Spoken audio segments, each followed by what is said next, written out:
చంద్రబాబుని రాజకీయ నాయకుడు కాదు, ఆయన సీఈఓ అంటుండేవాళ్ళు. ఎందుకంటే ఆయన అప్పుడెప్పుడో మైక్రోసాఫ్ట్ దగ్గరికి వెళ్ళినటువంటి సందర్భంలో లోపలికి ముఖ్యమంత్రి అట్లా పొలిటీషియన్లు అయితే పిలవరని చెప్పి తన ఒక కంపెనీ సీఈఓ అని వచ్చారని చెప్పారు అనేసి ఇక ఆయన సీఈఓ అంటూ ప్రొజెక్ట్ చేసుకొచ్చారు.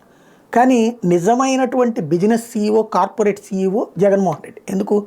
తనది భారతీయ సిమెంట్స్ దగ్గర నుంచి, సాక్షి దగ్గర నుంచి, తనకున్నటువంటి పవర్ ప్లాంట్లు ఇవన్నీ కూడా కార్పొరేట్ స్టైల్ మేనేజ్మెంట్ తెలిసినటువంటి వ్యక్తి, మేనేజ్మెంట్ చేసినటువంటి వ్యక్తి. సరే, నెగిటివ్ ప్రాపగాండాలు పక్కన పెడితే కార్పొరేట్ బిజినెస్ మ్యాన్ అతను. వాస్తవంగా తను మొన్న మాట్లాడినటువంటిది ఏదైతే వాలంటీర్ల మీటింగ్లో మాట్లాడినటువంటి మాట సాధారణంగా కార్పొరేట్ కంపెనీల్లో చెప్పేటటువంటి పదజాలం. ఏంటది?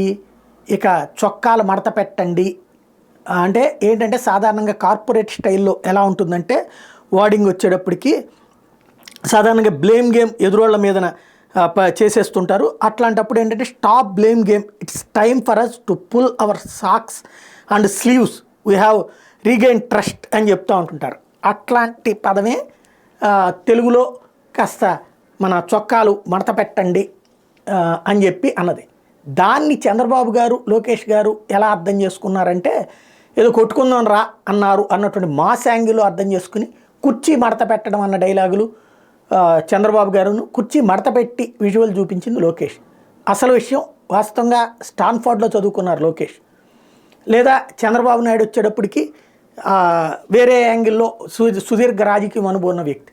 బట్ ఈ ట్విస్టింగ్ ఫ్యాక్ట్సే అసలు సమస్య అవుతున్నాయి.